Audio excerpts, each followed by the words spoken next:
If you want to start a Tuesday morning in October with dignity, do not place a silver satin ballet slipper on the front stoop of a respectable brownstone like it's some cat's notion of a thoughtful gift.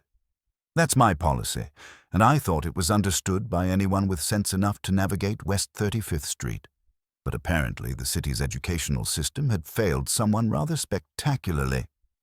It was 9:30 when I discovered the thing sitting there pretty as you please on our top step like it belonged. The morning was crisp enough to make the doorman across the street pull his collar up in that particular way that suggests his Christmas tips haven't been meeting expectations. Nero Wolfe was upstairs in the plant rooms, communing with his orchids and pretending that civilization ended at the greenhouse glass. Fritz Brenner was in the kitchen, performing his daily miracle of transforming ordinary ingredients into something that would make angels weep with envy.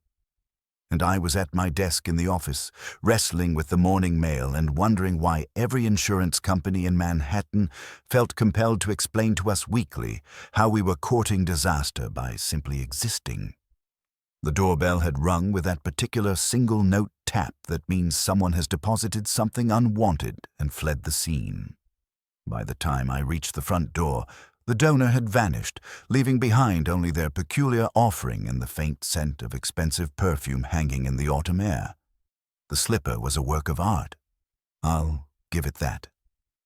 Silver satin that caught the morning light like water, with rhinestones stitched around the throat that probably cost more than most people's rent. The satin ribbon had been tied and retied until it held the memory of many feet, and the toe box showed the particular kind of wear that comes from serious use rather than casual display. There was something tucked beneath one of the ribbons, a card of heavy cream stock with a message printed in block letters. For Mr. Wolfe. Keep this safe. No signature. No explanation.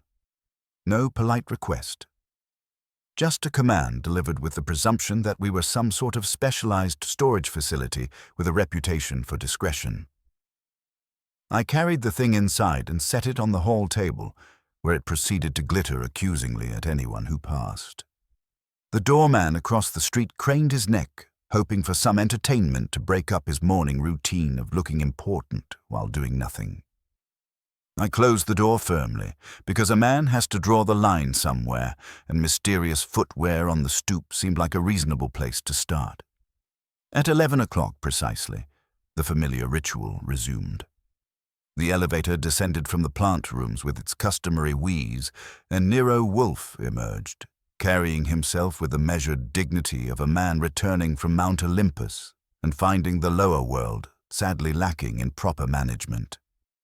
He paused at the threshold of the Archie office when he spotted the slipper, now relocated to his desk blotter where it couldn't be ignored. His eyes traveled from the rhinestones to the card to my face, conducting a silent interrogation that would have made a district attorney proud. The eyes did all the work while his mouth conserved energy for more important matters. She arrived without a chaperone, I said. I didn't want to make a scene in the street.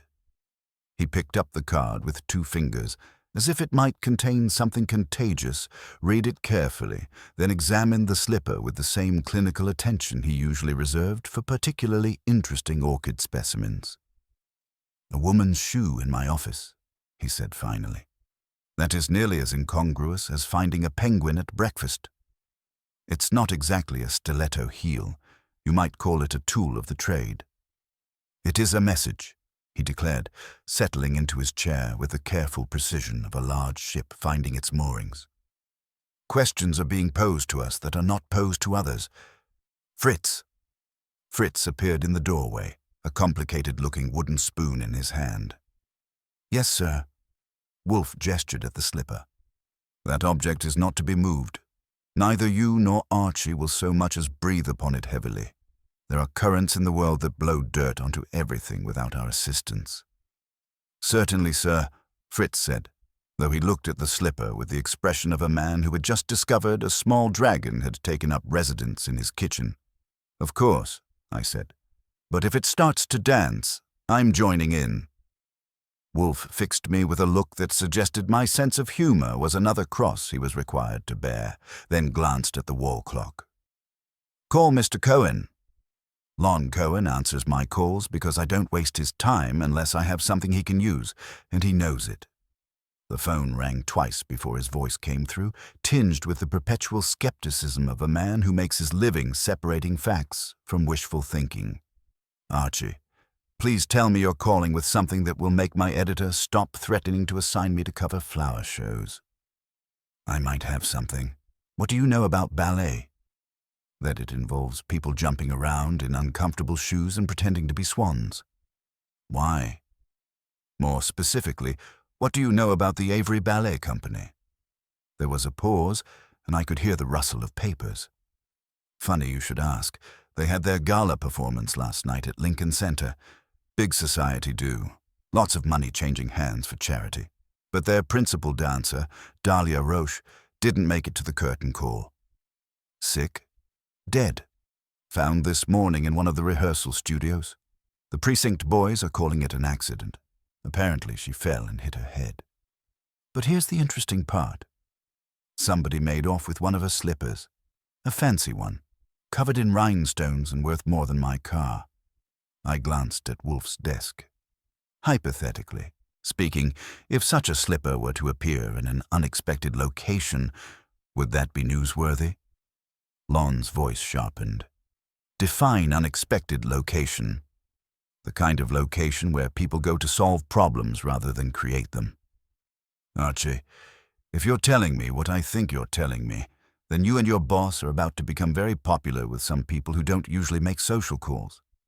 That slipper was supposed to be the centerpiece of next week's charity auction. It's got sentimental value to some very wealthy donors. What kind of sentimental value? The kind that comes with tax deductions and having your name on a plaque. The company's been struggling financially, and this gala was supposed to turn things around. With Dahlia dead and the slipper missing, their insurance company is going to be asking some very pointed questions. I made notes while he talked. Who else knew about the slipper? The usual suspects. Fabian Reel, the artistic director. He's got champagne tastes and a beer budget. Ruth Morrow, the company's primary patron. She's got more money than sense and likes to be thanked publicly for her generosity. And there's Dahlia's fiancé, a charming fellow named Marcus Delacroix, who knows exactly how much publicity is worth and how to get it. Sounds like a cozy little family. About as cozy as a nest of vipers. I'll hold off on printing anything for now, but if this turns into something bigger than a simple accident, I want the exclusive. You'll be the first to know, I promised, and hung up. Wolfe had been listening with his eyes closed, which meant his brain was working at full capacity. "So," he said without opening them, "our doorstep has become convenient to Miss Roche's associates. Or their associates have found our doorstep convenient for their purposes." I tapped the card with my pen. The handwriting suggests someone accustomed to giving orders rather than asking favors. Indeed, the message is economical with both words and courtesy. The writer assumes compliance rather than requesting assistance. That suggests either arrogance or desperation, and desperate people rarely write with such steady hands. Before I could respond, the doorbell rang again, this time with the measured persistence of someone who expected to be admitted. I went to answer it and found a young woman on our stoop, perhaps 25 years old, with the particular combination of strength and fragility that comes from years of demanding physical discipline. She had a dancer's posture and a dancer's way of holding her head, but her eyes held the kind of wariness that suggested recent acquaintance with trouble. "Mr. Goodwin?" Her voice carried the slight hoarseness that comes from breathing hard and talking little. "I'm Tansy Vale. I need to speak with Mr. Wolfe about Dahlia Roche." I studied her for a moment. She was wearing a coat that had cost money several seasons ago, and her shoes were the practical kind that suggested someone who walked to save subway fare. But there was something in her bearing that commanded attention, a quality that had nothing to do with money and everything to do with character. "Come in," I said, stepping aside. "Mr. Wolfe is available, and I suspect you have something to tell us about that." I nodded toward the office, where the slipper continued its silent accusation from Wolfe's desk. She followed me into the office, and when she saw the slipper, she stopped as if she'd walked into a wall. "Oh," she said, and then, after a moment that seemed to stretch like taffy, "You have it." Wolfe opened his eyes and regarded her with the careful attention he usually reserved for particularly interesting problems. "Miss Vale, you are with the Avery Ballet Company." "Yes, sir. I'm in the corps de ballet. Sometimes I dance second cast when someone is injured." "And you came here because?" She took the red leather chair without being invited, which put her in the category of people who are either very brave or very desperate. "I came to ask you to find Dahlia's slipper. I didn't know you already had it." Wolfe steepled his fingers beneath his chin. "You assumed it was missing." "I knew it was missing. I also knew that whoever took it would eventually bring it here." That got my attention. "How did you know that?" She looked at me with the direct gaze of someone who had learned not to waste time on polite evasions. "Because whoever killed Dahlia wanted to make sure the right person investigated her death. The police think it was an accident, but it wasn't. And the person who took the slipper knew that you would understand what it meant." Wolfe leaned back in his chair, which creaked softly under his weight. "What does it mean, Miss Vale?" "It means," she said, her voice steady despite the tears that had begun to gather in her eyes, "that someone wanted Dahlia dead badly enough to make it look like an accident, and they wanted you to know it." The office fell silent, except for the soft ticking of the wall clock and the distant sounds of Fritz preparing lunch in the kitchen. The slipper sat on Wolfe's desk like a glittering accusation, and I found myself wondering exactly what kind of message we had been asked to keep safe and whether we were going to like the answer when we found it. Wolfe closed his eyes again, and I knew that the machinery of his mind had engaged with the problem. The morning's peace had been thoroughly shattered by a silver satin slipper and a dead ballerina, and there would be no returning to routine until we had untangled whatever web had been woven around both. "Miss Vale," Wolfe said without opening his eyes, "if you wish to engage my services, the fee will be substantial."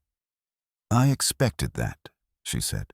"I've been saving for 3 months just in case something like this happened." "You anticipated Miss Roach's death?" "I anticipated that someone would eventually try to destroy the company by destroying Dahlia. She was the heart of everything we were trying to build. Without her, the Avery Ballet Company will fold within 6 months." Wolfe opened his eyes and looked at her with something that might have been respect. "You believe her death was not about Miss Roach personally, but about the company itself?" "I believe," Tansy Vale said, "that someone wanted to kill the Avery Ballet Company, and Dahlia was simply the most efficient way to do it. And with that, the case of the missing slipper had become something considerably more complex and dangerous than a simple theft." I reached for my notebook because I had the feeling we were going to need to keep very careful track of what happened next. It is a peculiar feature of the detective business that the moment you accept a case involving one desperate person, 3 more appear at your door as if summoned by some cosmic coincidence. Tansy Vale had accepted Wolfe's invitation to stay for lunch, which Fritz served with his usual artistry. Breast of chicken with tarragon and a sauce that could have negotiated peace treaties. The dining room conversation remained carefully neutral while we ate, but I could see Wolfe cataloguing every gesture Tansy made, every pause in her speech, every flicker of emotion that crossed her face.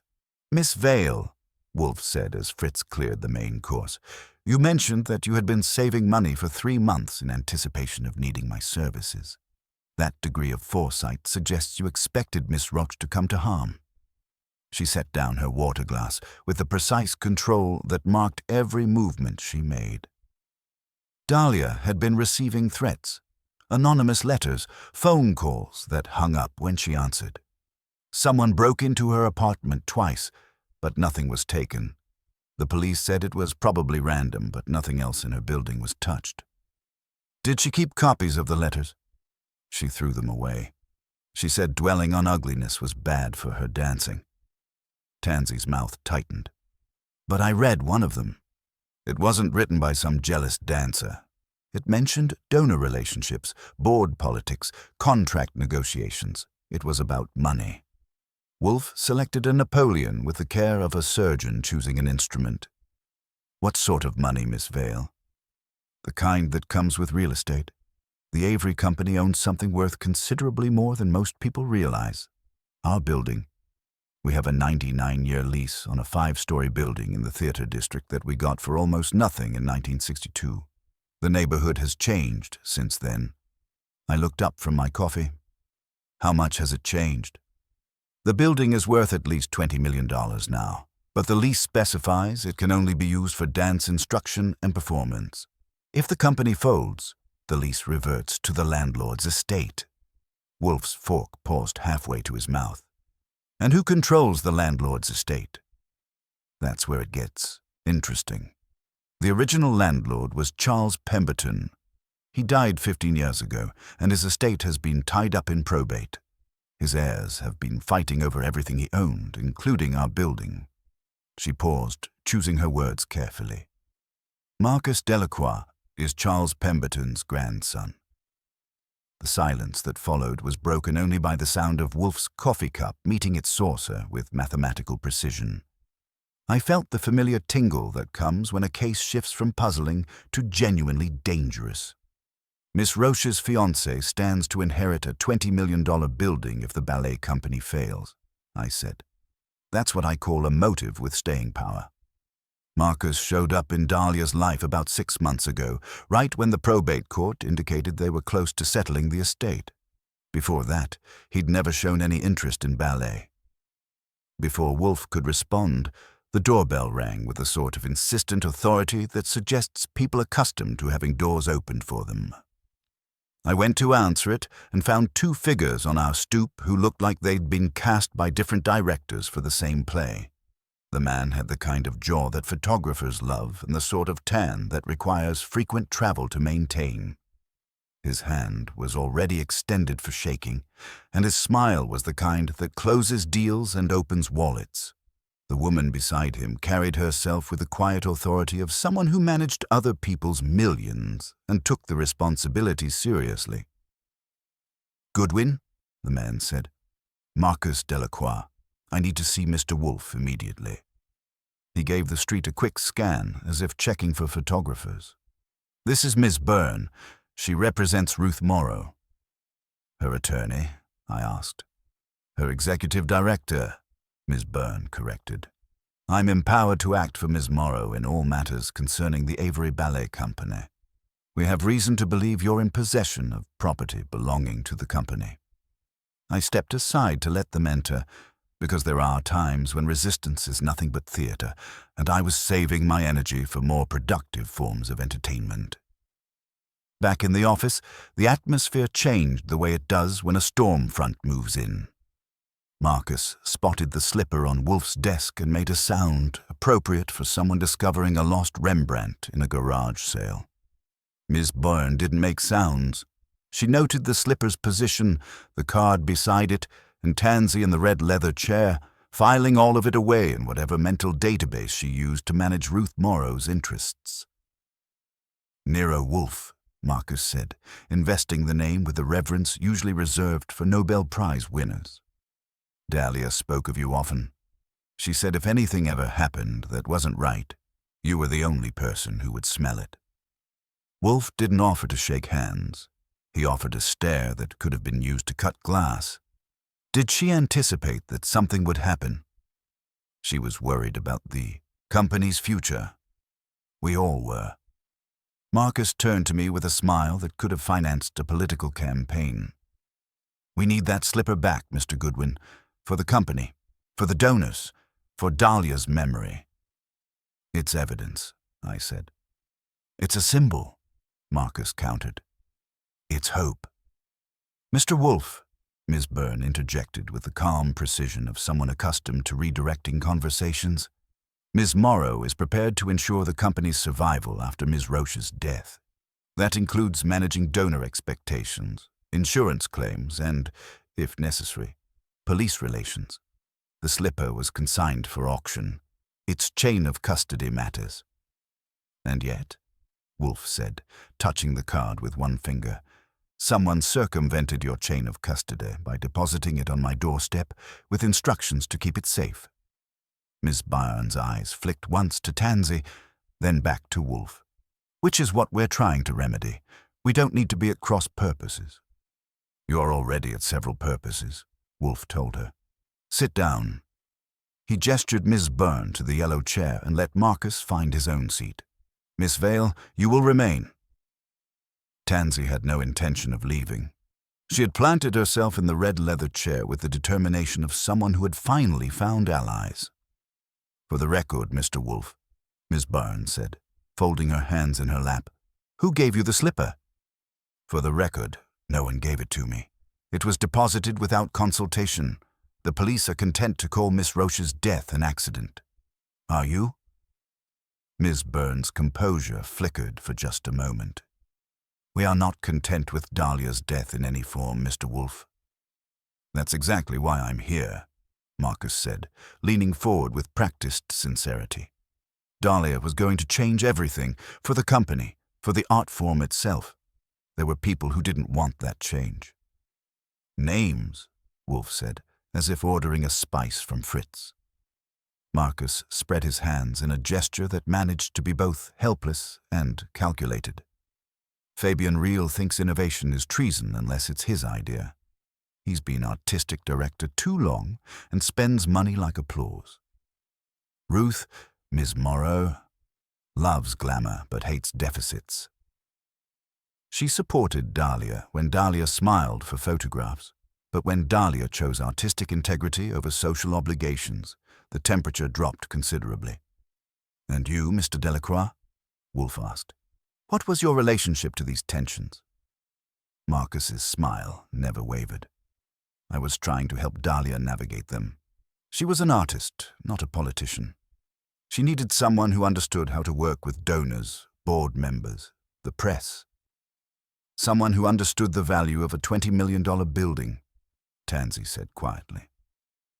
The silence that followed was the kind that precedes either violence or confession. Marcus's smile finally faltered, and Miss Byrne's carefully neutral expression sharpened into something approaching alarm. I see, Wolfe said, settling deeper into his chair. Mr. Delacroix, your interest in Miss Roche was not entirely romantic. My feelings for Dahlia were genuine, Marcus said, but his voice had lost its practiced warmth. The fact that I might benefit from the company's success doesn't change that. Or from its failure, I added helpfully. Miss Byrne cleared her throat. Mr. Wolfe, whatever personal complications may exist, Ms. Morrow's primary concern is ensuring the company's survival. She's prepared to discuss terms for your assistance. Wolfe's eyes went to the ceiling, then returned to fix on each of his visitors in turn. My fee will be substantial. $5,000, plus expenses. The company can arrange that, Ms. Byrne said without hesitation. Good. You will instruct your board chair to attend here tonight at 8 o'clock. Mr. Reel, Ms. Morrow, Mr. Delacroix, and Miss Vale will accompany him. If any decline, I will return the slipper to the police with a complete narrative of its delivery and the circumstances surrounding Miss Roche's death. Marcus sat forward. Tonight? That's very short notice. My schedule will not adapt to your grief or your fundraising calendar, Wolfe said. Mr. Goodwin will provide you with any additional names that should be included. Ms. Byrne studied Wolfe as if calculating the odds in a high-stakes poker game. I can guarantee Ms. Morrow's attendance. I'll do my best with the others. You will do more than your best if you wish to avoid having this matter resolved by the police rather than by me. Wolfe's voice carried the kind of quiet authority that made arguments seem pointless. Miss Vale, you will go nowhere alone until this matter is resolved. You will return at 7:30. Fritz will provide dinner. As I escorted our visitors to the door, Marcus paused on the stoop. Mr. Goodwin, he said, lowering his voice, I want you to know that whatever my connection to the building, I loved Dahlia. I want whoever killed her brought to justice. Everything worthwhile comes with a price, Mr. Delacroix. I said, and closed the door before he could elaborate on what he might be willing to pay. Back in the office, Tansy was sitting very still, staring not at the slipper but at the card beside it. "You trust them?" I asked. She shook her head. "Not yet, but I trust gravity." Meaning, "Things fall," she said. "It's only a question of where they land and who pushed them." Wolfe grunted, which for him constituted a standing ovation. "Archie, call Saul Panza. Already thinking ahead?" "I'm thinking," he said, "that if someone chose this house to deliver a message, they may still be watching to see whether we read it correctly." The afternoon stretched ahead of us, filled with phone calls to make and people to investigate. But the real work would begin tonight, when all the players gathered in Wolfe's office and he began the delicate process of determining which of them had decided that Dahlia Roche was worth more dead than alive. The silver slipper glittered on his desk like a question mark made of rhinestones, waiting for an answer that would satisfy both justice and the peculiar moral mathematics that governed Nero Wolfe's world. Saul Panza arrived at 4 o'clock carrying a manila folder and wearing the kind of satisfied expression that meant he'd spent the afternoon turning over rocks and finding interesting things underneath. He answered my call like it owed him money, which in Saul's case meant he'd already put together a plan before I finished explaining what we needed. "The Avery Ballet Company," he said without preamble, settling into the red leather chair, "is a small organization with large problems. They lease their building for $1,200 a month under a contract that expires when the company dissolves. Current market rate for that space would be about $40,000 monthly." Wolfe opened his eyes with the slow deliberation of a man receiving expected but unwelcome news. "Continue." "Dahlia Roche was found this morning at 6:15 by the janitor in a practice studio. Head injuries consistent with a fall down a short flight of stairs. The medical examiner's preliminary finding is accidental death. She slipped on rosin dissolved in alcohol." Saul consulted his notes with the precision of a Swiss watchmaker. "Here's where it gets interesting. The bottle was full when it broke. Dancers don't carry full bottles of rosin solution. They use small containers for touch-ups." "Someone wanted to ensure a fall would occur," Wolfe said, his fingers drumming once against his chair arm. "That's my reading, but there's more." Saul opened his folder like a man dealing cards in a high-stakes game. "Marcus Delacroix has been asking questions about the building's value for 3 months. Not casual questions. He hired a commercial real estate appraiser. He also took out a life insurance policy on Dahlia Roche 6 weeks ago." I looked up from my notebook. "How much?" $2 million. Beneficiary listed as future spouse with provision that if they weren't married at time of death, the money goes to the Avery Ballet Company for a memorial scholarship. That was the kind of detail that makes a case shift from puzzling to genuinely ugly. So either way, he benefits. If they're married, he gets the money directly.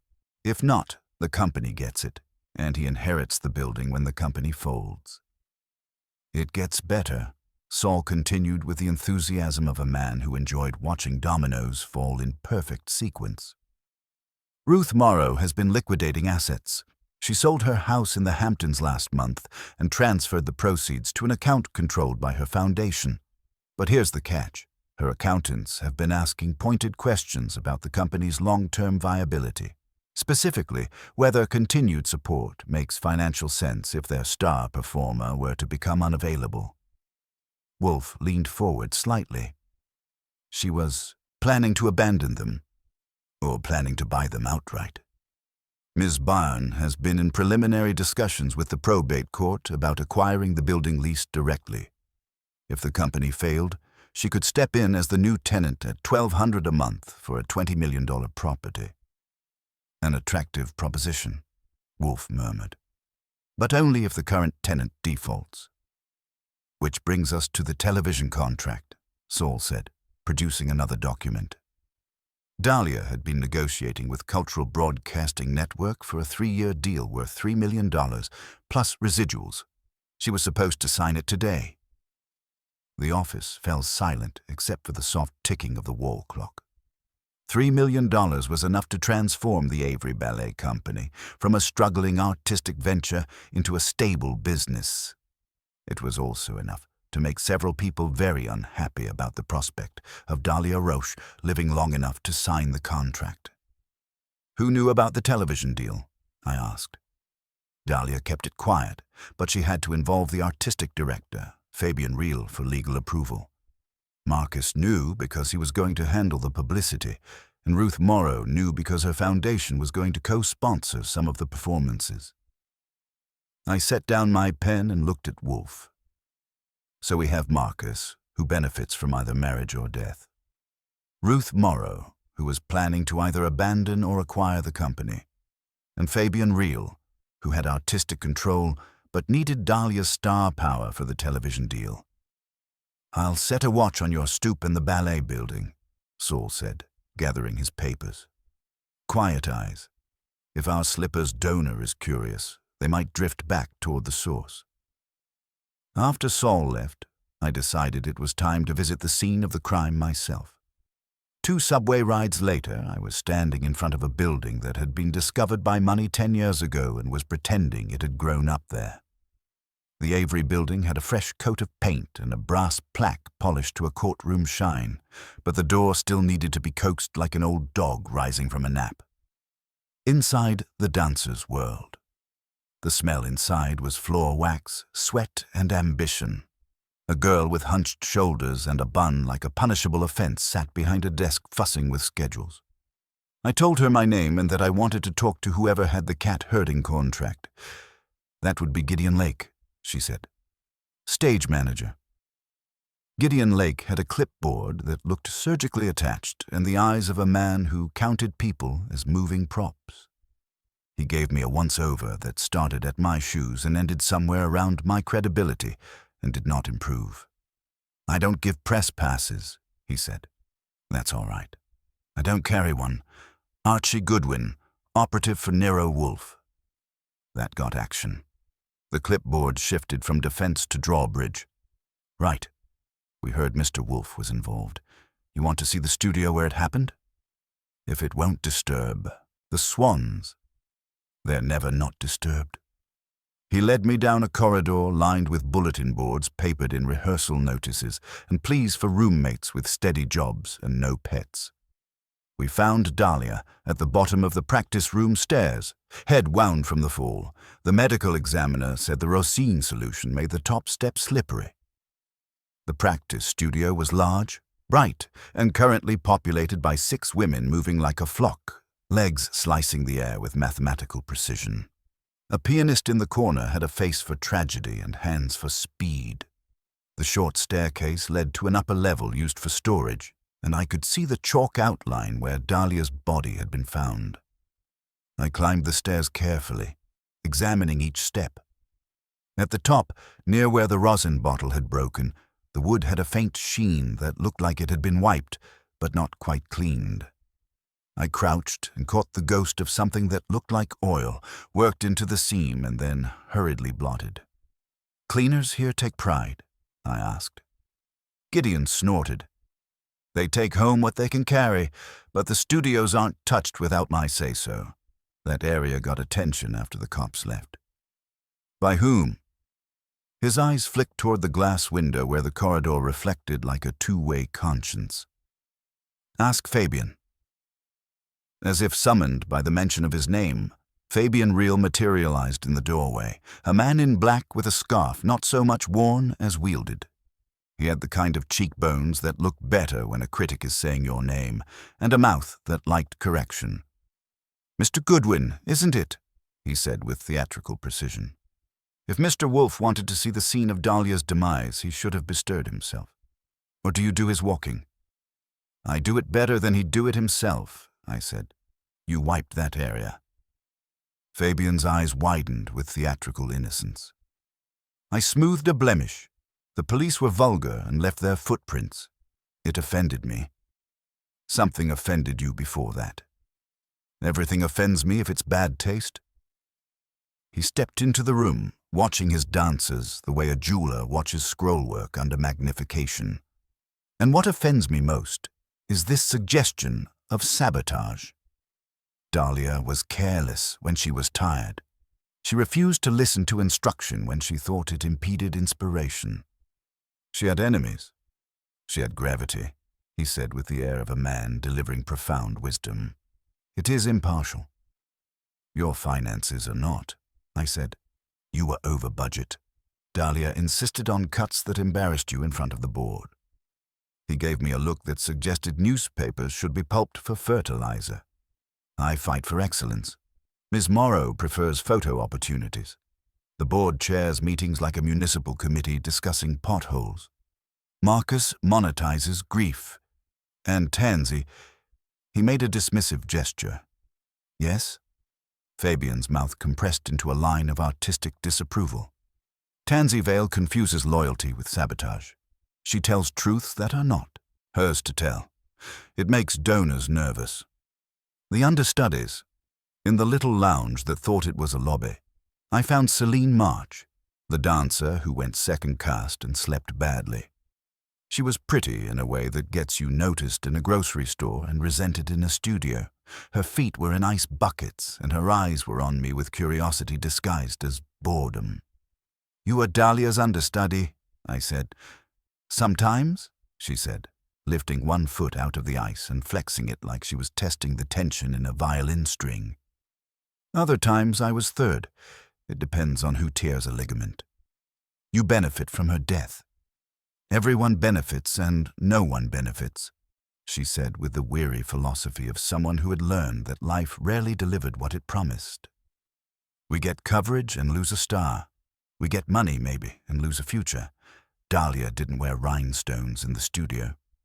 No, she wore them to auctions. Why steal the auction slipper? Because stealing the other one is harder, she said, and because symbols make better headlines than souls. On my way out, I encountered a woman with pins in her mouth and a tape measure around her neck like a badge of office. Vera Klein, costumer. By the way, she swatted a tulle skirt aside like a cattail. Miss Roche's slipper, I said. Was it special beyond the rhinestones? Slippers are slippers, she said, spitting a pin into her palm. You sew them to your foot and pray, but the gala pair, those had compartments. Compartments.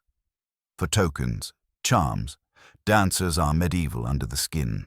Dahlia kept a pressed flower in one, called it her luck. What kind of flower? I don't do botany, she said, and went back to persuading a seam to behave. The evening arrangement. By the time I returned to 35th Street, I had a pocket full of notes and the kind of appetite that comes from spending an afternoon watching other people work hard at something beautiful and dangerous. In the office, Wolfe had tilted his chair back and closed his eyes, which meant I was expected to feed him information without getting the crumbs of my own opinions on his vest. I gave him everything. Fabian Reel's vanity and financial troubles, his wiped floor and defensive explanations, Gideon Lake's clipboard authority and careful observations, Celine March's cold ambitions and colder philosophy, Vera Klein's compartments and medieval charms, and I gave him the oil sheen on the stairs, which made his eyelids twitch like a barometer sensing an approaching storm. Oil, he said. Not rosin. Looked like it. Someone could have softened the step, made it more treacherous, or marked a place to stand, to land, to fall, he murmured. And Miss Roche's slipper had a cavity for good luck charms. Pfui, we will know soon enough what luck it contained. I reached for the phone. Want me to confirm tonight's roster? Do so, and add the board chairman, Dr. Lionel Hibbard. If Miss Roche was challenging financial irregularities, he would have been involved in any board response. The calls went smoothly enough. Miss Byrne confirmed Ruth Morrow's attendance with the efficiency of someone managing a military operation. Fabian Reel's assistant sounded harassed, but promised he would be there. Dr. Hibbard's office required more persuasion, but the mention of the slipper and potential police involvement worked its usual magic. Marcus Delacroix answered his own phone and agreed to attend with the enthusiasm of someone who had been expecting the invitation. "Excellent," Wolfe said when I reported the confirmations. "The circle is complete. Now we wait until 8 o'clock. The brownstone settled into its familiar pre-confrontation quiet. Fritz clanged something affectionate in the kitchen. Upstairs, orchids breathed like small, expensive lungs. On Wolfe's desk, the silver slipper sat with its modest sparkle and its hidden cavity, waiting to reveal whatever secrets Dahlia Roche had tucked inside, along with her pressed flower and her faith in luck. At 7:30, Tansy Vale returned, wearing the same coat but carrying herself with the particular determination of someone who had spent the afternoon deciding to see things through to the end. "Ready?" I asked. "I've been ready for 3 months," she said. "The question is whether everyone else is ready for what they're about to hear." The evening's entertainment was about to begin, and I had the feeling it was going to be the kind of performance that none of the participants would ever forget, assuming, of course, that they all survived to remember it. Between 7 and 8 in the evening, there's a particular quiet that settles over the brownstone like a well-tailored coat. Fritz completes his final reconnaissance of the dining room. I arrange the chairs in the office according to Wolfe's precise preferences, and the great man himself sits with his eyes closed, looking like a Buddha who has consumed not only enlightenment, but also a superior rack of lamb.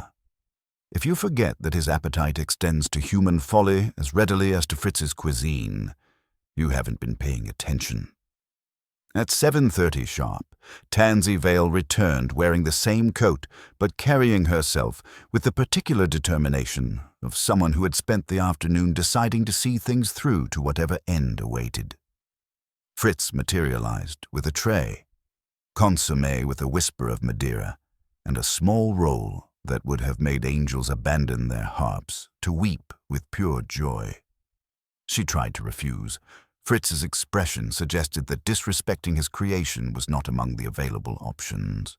She obeyed, and I noted how she handled the spoon, precisely, gratefully, and with the efficiency of someone ready to be done with being cared for.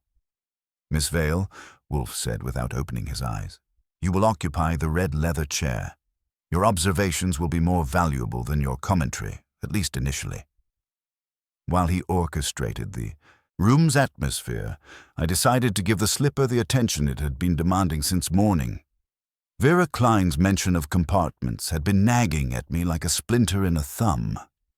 If Dahlia Roche had sewn luck into her footwear, that luck might have something important to say about her death. I retrieved a magnifying glass and cotton gloves from the desk drawer. Wolfe's eyebrows twitched once, permission granted and curiosity acknowledged. Lifting the slipper onto a clean blotter, I followed the ribbon seam with the glass, searching for the irregularities that separate custom work from factory precision. There it was, a delicate line of needle holes, neat but distinctly handmade, and at one crucial point, the thread dove beneath the surface where careful fingers had pierced and refastened the fabric. I worked a thumbnail under the edge and eased the hidden flap free. The compartment revealed itself, recently emptied. The cavity held the faint talc scent of long-kept treasures, with an undertone of something sharper. Camphor, perhaps, or oil of wintergreen, Wolfe said, his nose performing its customary miracle of identification. Liniment. Dancers apply it to persuade pain to maintain a respectful distance. Whoever handled this slipper had recently done so, which tells us we are indeed in the company of dancers. I found additional evidence caught in the stitching. A fragment of tissue paper, the kind florists use to separate delicate petals, folded into a triangle and now torn. There was also a hair so fine it seemed more whisper than substance. Light brown, short, kinked at the end where it had been pulled free. I secured both items because evidence, like good manners, should never be wasted. Anything else of interest, Archie? A smear on the inside edge. Shiny, recent. Same oil, I'd guess. Wolfe opened his eyes and regarded the slipper with the clinical attention usually reserved for particularly fascinating orchid specimens. "The compartment has been deliberately emptied. Whatever token Miss Roche carried for luck was removed before the slipper reached our doorstep. The question becomes, by whom and for what purpose?" Before I could speculate, Fritz appeared in the doorway with the expression of a man discovering that chaos had invaded his perfectly ordered universe. "Sir," he said reluctantly, "this afternoon I found a jar of cumin displaced in the spice cabinet. Also, the rear door latch felt incorrect. It functioned, but required verification." I exchanged glances with Wolfe, then went to investigate. The kitchen door's deadbolt now slid smoothly, proud of its precision fit. The scullery window remained properly locked. But on my return journey, the hall telephone rang once. A single, abbreviated chime that cut off as if embarrassed by its own presumption. I lifted the receiver to dead air, followed by a soft click, followed by the kind of silence that suggests someone listening without breathing. "Reconnaissance," I reported to Wolfe. His mouth compressed into a line of profound disapproval. "Examine the office telephone." The investigation revealed what I'd suspected. The wall jack had been loosened and retightened, evidenced by fresh scratches around the screws. The wire itself bore a small wrap of black electrical tape, newer and cleaner than the others. Beneath it, I discovered a micro-transmitter, the kind favored by people with more ambition than budget. I showed Wolfe the device. His nostrils flared in a manner that suggested someone would deeply regret having introduced vulgar electronics into his sanctuary. "Remove it," he commanded. I did, sealing it in an evidence bag and reseating the jack with enough force to remind the paint of its duty to remain undisturbed. "So they were listening," Tansy said, her hands clenched in her lap. "They were attempting to listen," I corrected, past tense being the operative concept. The assembly begins. The doorbell announced the first arrivals with the confident authority of people accustomed to having doors opened by right rather than courtesy. Miss Barnes stood on our stoop with mathematical punctuality, accompanied by a woman who made the evening itself seem underdressed for her presence. Ruth Morrow didn't require introduction. Money performs that service automatically. She possessed the kind of carefully maintained face that comes from being observed professionally for decades and learning to return the scrutiny only when it promised dividends. Her fur coat draped over her shoulders like a statement of policy rather than mere protection from the October chill. "Mr. Goodwin," Ms. Burns said with crisp efficiency, "we are precisely on time." Punctuality is among Mr. Wolfe's more negotiable virtues. I replied, stepping aside. He's considerably less flexible about eavesdroppers. Ms. Burns' composure never wavered, but I caught the microscopic tightening around her eyes that suggested the surveillance revelation had registered.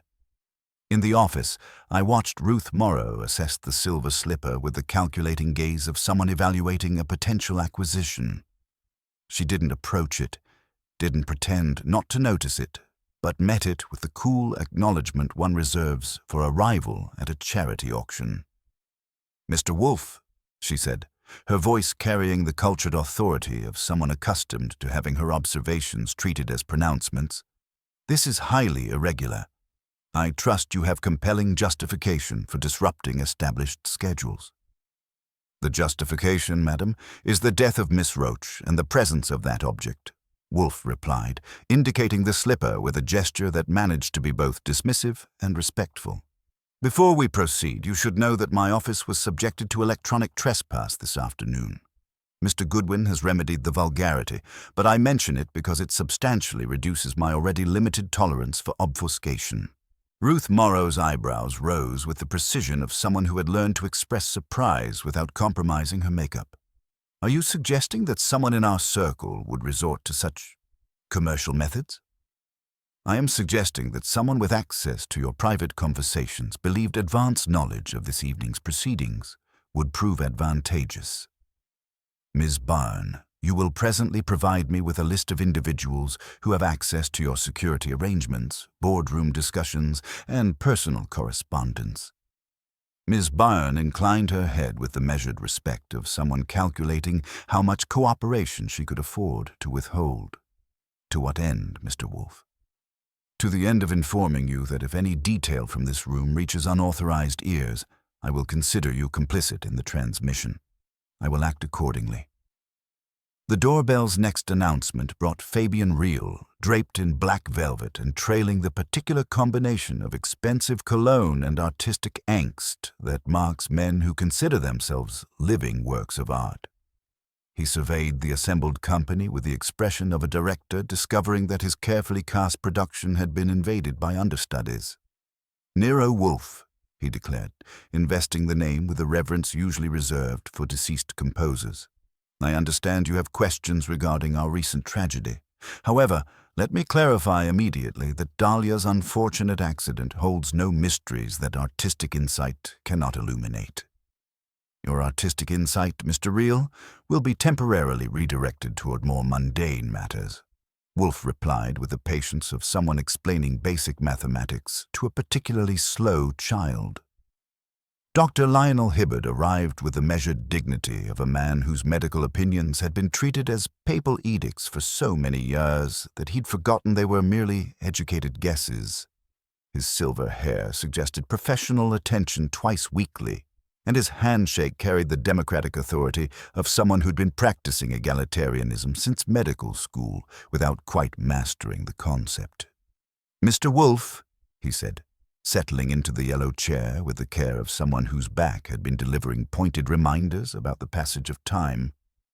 "I confess puzzlement regarding this gathering. The police have concluded that Dahlia's death was accidental. The insurance company has accepted their finding. What purpose does this serve?" "The purpose, Doctor, is to determine why someone disagrees with official conclusions strongly enough to deposit evidence on my doorstep, with instructions to preserve it." Marcus Delacroix made his entrance at precisely 8:10, suggesting he'd been waiting around the corner for the dramatically appropriate moment. His afternoon charm had been tempered into something more suitable for discussing his dead fiancée, though his smile retained its practiced warmth. "Mr. Wolfe," he said, "thank you for agreeing to investigate this matter. Dahlia would have insisted on the truth regardless of its complexity." "The truth, Mr. Delacroix, rarely requires insistence. It demands only recognition." With the principals assembled, the office assumed the atmosphere of a courtroom awaiting the judge's entrance. Wolfe surveyed his collection of specimens with the satisfaction of a naturalist who had successfully gathered representatives of every species he intended to study. "We are here," he began, his voice carrying the quiet authority that made arguments seem pointless, "because a young woman is dead under circumstances that someone found sufficiently suspicious to warrant my attention. The police, in their professional wisdom, have declared the death accidental. I, however, have received an object," he gestured toward the slipper, "delivered with specific instructions to preserve it safely." He paused, allowing his words to settle like dust on a windless day. The implication is unmistakable. Someone believes this object contains evidence that contradicts the official narrative. My purpose this evening is to discover that evidence and determine which of you, if any, possesses knowledge regarding Miss Roche's death that you have chosen to withhold. Ruth Morrow cleared her throat with the delicate precision of someone calling a meeting to order. "Mr. Wolfe, are you suggesting that one of us is responsible for Dahlia's death?" "I'm suggesting, madam, that one of you knows more about the circumstances of that death than you have chosen to reveal, and that the consequences of continued concealment may prove considerably more uncomfortable than the temporary inconvenience of honesty." The silence that followed had weight and substance, the kind of quiet that develops when a room full of people suddenly realize they are no longer observers, but participants in something considerably more dangerous than they had anticipated. Wolfe closed his eyes, and I recognized the expression that meant the evening's real work was about to begin. The silver slipper sat on his desk like a glittering accusation, its empty compartment holding secrets that someone had been desperate enough to steal and someone else had been clever enough to preserve. The game, as they say, was officially afoot. And in a room full of people who had built their lives on performance and presentation, the most dangerous revelations were still waiting in the wings. The assembled company in Wolfe's office had settled into the particular kind of silence that develops when people realize they are no longer observers but participants in something considerably more dangerous than they had anticipated. The silver slipper sat on Wolfe's desk like a glittering accusation, its empty compartment holding secrets that someone had been desperate enough to steal and someone else had been clever enough to preserve. Wolfe surveyed his collection of specimens with the satisfaction of a naturalist who had successfully gathered representatives of every species he intended to study. His eyes moved methodically from face to face, cataloguing expressions, noting the small betrayals of posture and breathing that separate the guilty from the merely nervous. "Mr. Delacroix," Wolfe said, his voice carrying the quiet authority that made arguments seem pointless. "You were Miss Roche's fiancé. You stand to benefit significantly from her death, both financially and in terms of real estate. You also took out a substantial life insurance policy on her shortly before her death. Explain these circumstances." Marcus managed his practiced expression of wounded sincerity. "My love for Dahlia was genuine, Mr. Wolfe. The insurance policy was a joint decision intended to secure her future and perhaps the company's. As for the building, my family has a historical connection. I merely sought to understand its potential." He leaned forward, resting his hands on the edge of Wolfe's desk, bringing himself closer to the slipper. "I want justice for Dahlia. That's why I'm here." As Marcus spoke, his left hand made a small, almost imperceptible movement. It wasn't a grab or a push, but a subtle, glancing brush against the silver satin, followed by a quick, furtive flick of his thumb and forefinger, as if dislodging something invisible. My eyes, trained by years of watching people attempt deception, caught it. Too precise, too deliberate for accident. And for just a second, as his hand retreated, I caught the faintest whiff of something sharp and medicinal, the oil of wintergreen Wolfe had detected earlier. Wolfe's eyelids twitched, his gaze flickered just enough to register the movement, though he remained outwardly composed. The subtle trespass had been noted, filed, and processed. "Your intentions are noted, Mr. Delacroix," Wolfe said without inflection. "However, intentions, like alibis, are often constructed for convenience. Facts possess a stubborn immutability." He turned to Dr. Hibbard. "Doctor, there is a medical aspect to this case that requires clarification. You mentioned yesterday that Miss Roche's death was accidental. Was there anything else the medical examiner noted?" Dr. Hibbard shifted uncomfortably, his professional composure wavering. "There was one additional finding. Dahlia was approximately 6 weeks pregnant. The examiner didn't consider it relevant to the cause of death, but..."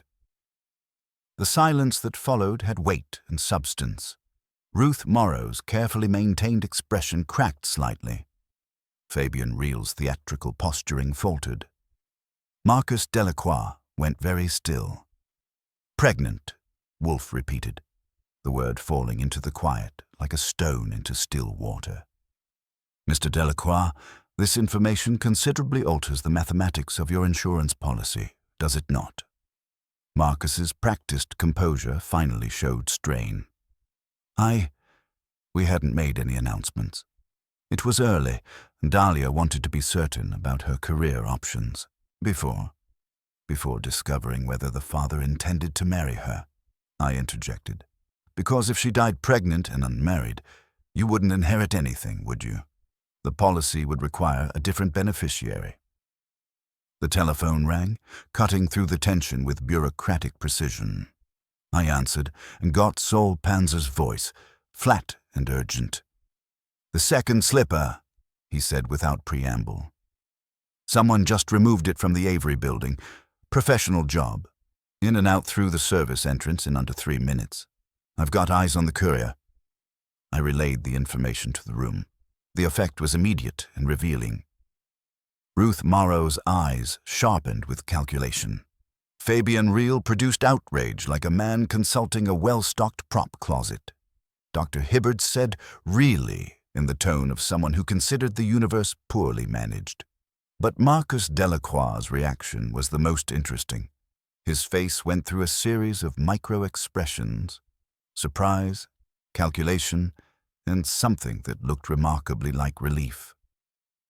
"The removal of the mate," Wolfe said, his voice cutting through the murmurs, "is not impulse. It is correction. Someone realized that 2 slippers meant 2 potential hiding places for evidence. They are, as Mr. Goodwin would say, tidying up." He fixed Marcus with a stare that could have been used to cut glass. "The fact remains, Mr. Delacroix, that you just attempted a subtle alteration of evidence in my care. That, sir, is trespass. In this house, trespassers are treated with particular disdain." Marcus's flush deepened. "I merely brushed off dust, Mr. Wolfe. Nothing more." "Dust that smelled of oil of wintergreen?" I asked. "Dust that required a furtive flick to remove? Or perhaps you were attempting to place something on the slipper or remove something you had previously placed there?" "The compartment in this slipper was emptied before it reached us," Wolfe continued relentlessly. "Miss Roche kept tokens of luck. A pressed flower, perhaps other items. Someone removed them. Someone who knew about the compartments. Someone who had access to the slippers. Someone who understood that what she carried was dangerous enough to kill for." The phone rang again. Saul's voice was grimmer. The courier made a handoff. The receiving party was Celine March. She's heading toward a brownstone on East 57th Street. Want me to guess whose address that is? I looked at Marcus, whose composure had finally shattered completely. "Mr. Wolfe," I said, covering the mouthpiece. "Pressure, meet point." Wolfe leaned back in his chair, which creaked softly under his weight. "Miss Vale," he said to Tansy, who had been watching the proceedings with the focused attention of someone whose life depended on the outcome, "you mentioned that Miss Roche had been collecting insurance against people who wanted to control her future. What form did this insurance take?" Tansy's voice was barely above a whisper. "She had a safety deposit box. She said it contained evidence that would protect the company if anything happened to her. She kept the key." "In her slipper," Wolfe finished, "in the compartment that was emptied before the slipper reached my doorstep. Mr. Delacroix, you have been remarkably active for a grieving fiancé. Perhaps you would care to explain why Miss March is delivering stolen evidence to your residence." The office fell into the kind of silence that precedes either confession or violence.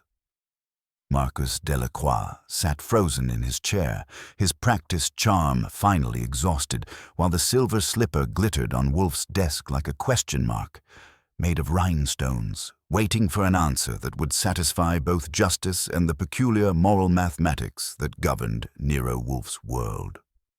The evening's real work was about to begin, and I had the feeling that before it ended, someone in that room was going to discover that violating the sanctuary of the brownstone carried consequences considerably more severe than mere embarrassment.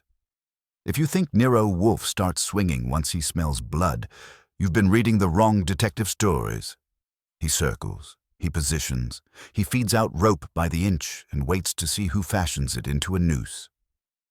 After Saul's revelation about Celine March delivering the second slipper to Marcus Delacroix's address, Wolfe didn't pound his desk or raise his voice.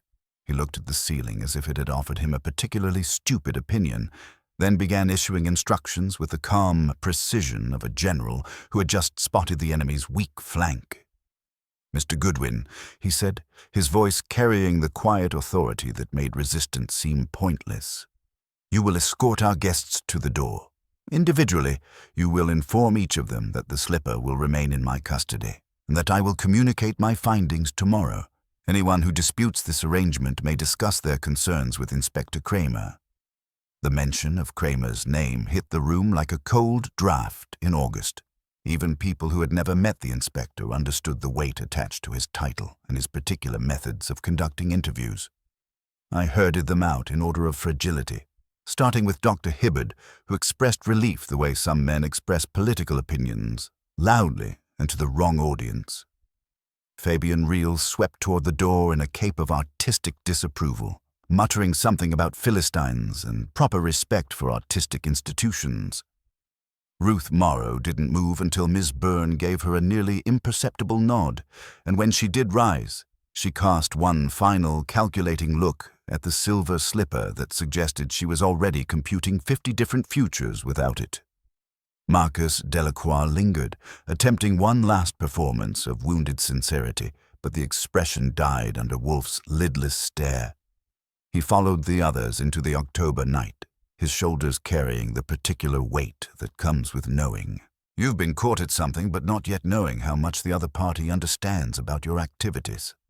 When the front door closed behind the last of them, Wolfe breathed once, a single measured intake of air, and turned to Tansy, who had remained in the red leather chair with the determination of someone who had finally found allies worth trusting.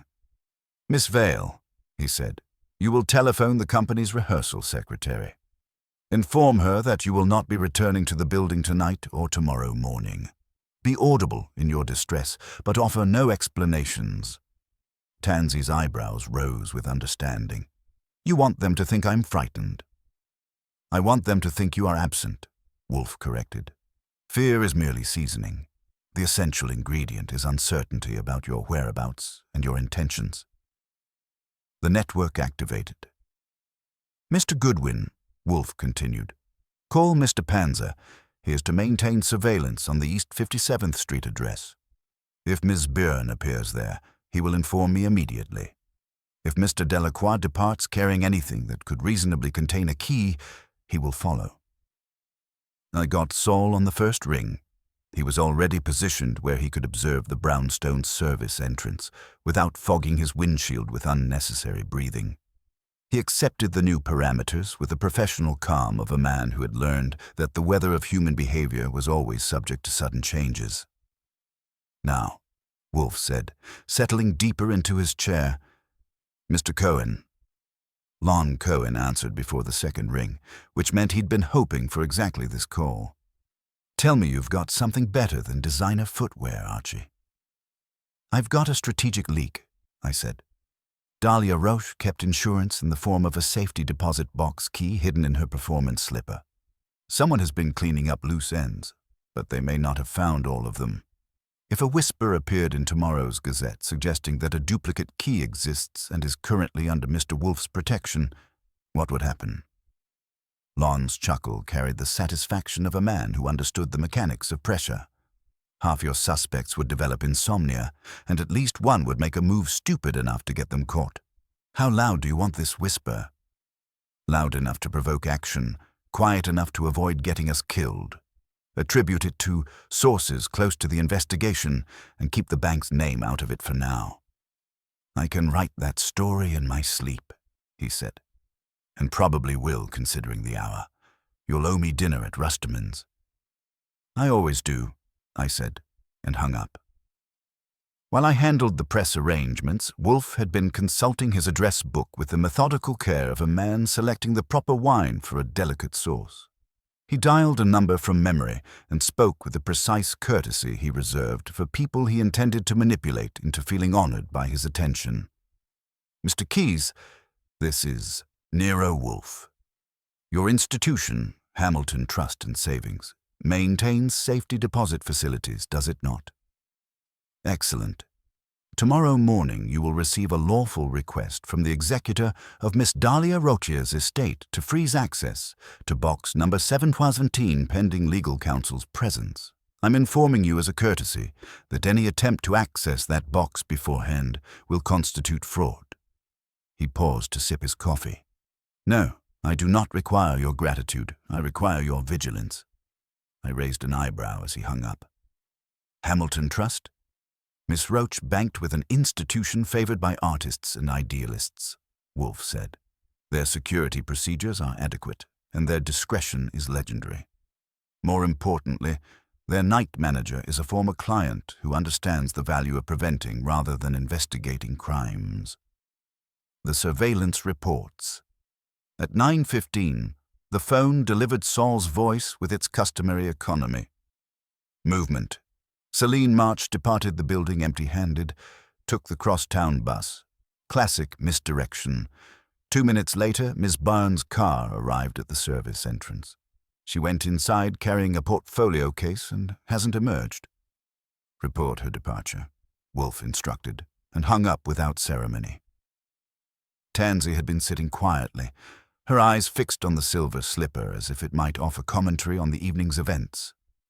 "Mr. Wolfe," she said, "if the key has already been retrieved, what's left to accomplish?" "Conscience," he replied without opening his eyes. "Failing that, greed. If Miss Byrne emptied Miss Roach's safety deposit box yesterday, she will now need to demonstrate to her employer that her initiative produced results. If she did not empty it, she will need to discover who possesses the means to do so. Either way, she will be compelled to act." He opened his eyes and fixed them on the wall clock. "And Mr. Delacroix, having discovered that evidence remains beyond his reach, will move closer to the flame. He cannot help himself. Men who build their lives on borrowed charm believe that luck, like credit, can be extended indefinitely." At 10 o'clock, Saul again. Miss Byrne emerged, still carrying the portfolio. Her driver took Lexington Avenue north. I'm following at a discreet distance. "Excellent. Maintain surveillance." The unexpected delivery.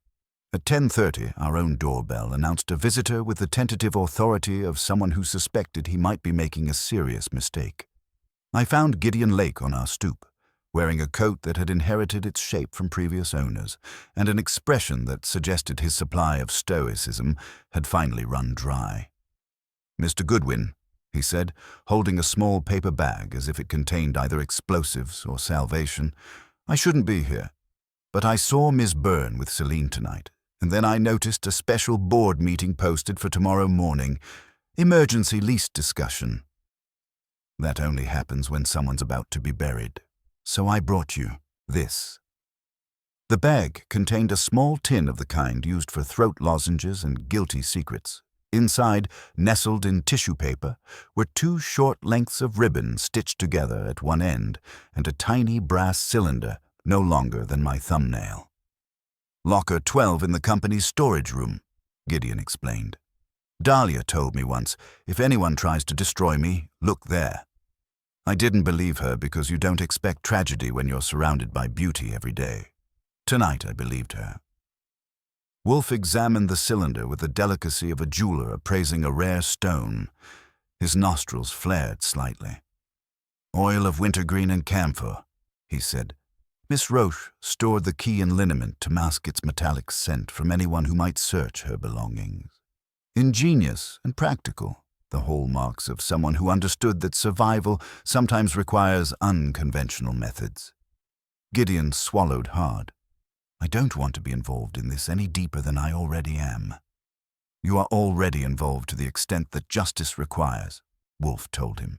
"You have behaved honorably. Return home. You will be summoned tomorrow when your testimony is needed.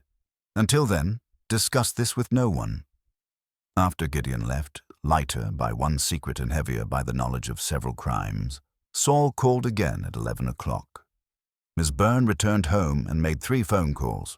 One to Ruth Morrow's private line lasted 2 minutes. One to a number in the Medical Arts Building, Dr. Hibbard's after-hours service. The third was to Delacroix, lasted 4 minutes. He dressed immediately after the call and left on foot, heading west. Wolfe's eyes opened and fixed on me with the intensity of searchlights. "You will wait for Mr. Delacroix. Admit him when he arrives.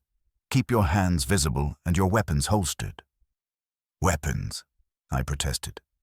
"His desperation has reached the point where it may seek physical expression," Wolfe said. "Desperate men make poor calculations about the consequences of violence." The midnight visitor, Marcus Delacroix, arrived at 11:30 with the hesitant authority of a man who suspected the door might bite him. I escorted him to the office, where he stood rather than sat. his eyes fixed on the silver slipper with the intensity of a thirsty man contemplating a well that might be poisoned. "Mr. Wolfe," he said, his voice carefully controlled, "you must understand that Dahlia left something in that slipper. Something private, something that could be misunderstood if it fell into the wrong hands. I need to protect her memory." "Your solicitude becomes you poorly, Mr. Delacroix," Wolfe replied. "Nevertheless, examine the slipper if you must." Marcus approached the desk with the careful movements of someone defusing a bomb. His right hand traced the ribbon seam with practiced certainty, the same furtive technique he had attempted earlier, but now executed with the desperate precision of a man running out of options. He was searching for what Gideon Lake had already delivered to us. His fingers found nothing. His eyes met mine and encountered exactly what I allowed them to encounter: professional interest and complete understanding of his situation. "It's not there," he said, and it wasn't a confession so much as despair discovering it had been anticipated. "No," Wolfe agreed. "It is not. And now, Mr. Delacroix, we will abandon the pretense of grief and discuss the mathematics of murder. Tomorrow morning you will return here with the others. You will bring Miss Byrne, Dr. Hibbard, Mr. Reel, and Miss Morrow if she wishes to observe what her patronage has purchased." Marcus's composure finally surrendered completely. "And if I refuse?" "Then I will send Inspector Kramer to collect you," Wolfe said, closing his eyes with the finality of a man who had completed a complex calculation. And Inspector Kramer's methods of persuasion are considerably less refined than my own. After Marcus departed, carrying his desperation into the October night, Wolfe turned to me with the satisfaction of a chess master who had just achieved the position he had been working toward for the entire game. "We now possess the key Miss Roach intended to protect her company," he said. "We also possess confirmation that at least two parties, Miss Byrne and Mr. Delacroix, believe their futures depend on controlling what that key unlocks. Tomorrow we will discover whether their desperation extends to murder, and if so, whether they acted alone or in concert." "Tomorrow's the performance," I said. "Tomorrow," he corrected, "is the reckoning. Fritz will serve calf's liver with bacon. I require iron for what lies ahead." If you think that last observation was heartless, you haven't been paying attention to how Nero Wolfe prepares for the kind of confrontation that separates the guilty from the merely foolish. He intended to eat well because he intended to ensure that justice, like a perfectly prepared meal, would be served at exactly the right temperature and with all the proper accompaniments. The silver slipper sat on his desk, no longer glittering with mystery, but gleaming with the promise of revelation. Tomorrow would bring answers, consequences, and the particular satisfaction that comes from watching carefully laid plans achieve their intended results. The October morning arrived with the crisp authority of a judge calling court to order, and by 9 o'clock the brownstone had been transformed into a theater of justice. Fritz had polished every surface to courtroom standards, arranged the chairs according to Wolfe's precise specifications, and provided coffee strong enough to extract confessions from the merely nervous. The great man himself had descended from the plant rooms carrying the particular satisfaction that comes from communing with orchids, while lesser beings wrestle with the complications of human behavior. The silver slipper occupied its position on his desk like evidence, waiting for its moment of testimony. Beside it, in a small crystal dish borrowed from Fritz's collection of civilized accessories, lay the brass key that Gideon Lake had retrieved from the company's storage locker. The morning light caught both objects and transformed them into accusations made of metal and rhinestones. "Archie," Wolfe said, settling into his chair with the measured precision of a large ship finding its moorings, "you will confirm that Inspector Kramer is available should we require his immediate attendance. You will also verify that Hamilton Trust has honored our request regarding Miss Roach's safety deposit box." The first call went to Kramer's office, where his secretary confirmed his availability with the weary resignation of people who had learned that Nero Wolfe's requests usually preceded arrests. The second call to Hamilton Trust proved more illuminating. "Mr. Wolfe," the night manager reported, "no one has successfully accessed Box 707, but we've had 2 inquiries this morning. The first at 7:15 from Ms. Ruth Morrow, claiming to be the executor of the estate. The second at 8:30 from a Mr. Marcus Delacroix, identifying himself as the deceased's fiancé and joint account holder." Wolfe's eyebrows performed a small dance of interest. Neither possessed proper documentation. Neither party had the required legal papers. We informed both that access would require court orders or properly executed estate documents. After I hung up, Wolfe turned to me with the expression of a naturalist who had just observed a particularly interesting example of predatory behavior. "So, Ms. Morrow and Mr. Delacroix both attempted to access Miss Roche's safety deposit box this morning, independently and unsuccessfully. Their desperation has reached the point where it compels action rather than calculation." The gathering storm.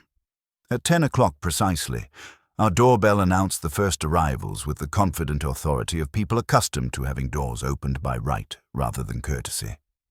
Miss Byrne stood on our stoop with mathematical punctuality, accompanied by Ruth Morrow, who had chosen to dress for the occasion in black silk that suggested mourning without quite committing to grief. "Mr. Goodwin," Miss Byrne said with crisp efficiency, "we are prepared to conclude this matter expeditiously." "Mr. Wolfe appreciates efficiency," I replied, stepping aside, "but he's considerably more interested in accuracy." In the office, Ruth Morrow surveyed the assembled evidence with the calculating gaze of someone evaluating a potential acquisition that had turned out to be more complicated than anticipated. She settled into the yellow chair with practiced grace, her eyes cataloguing the slipper, the key, and the small pile of documents that had accumulated beside them.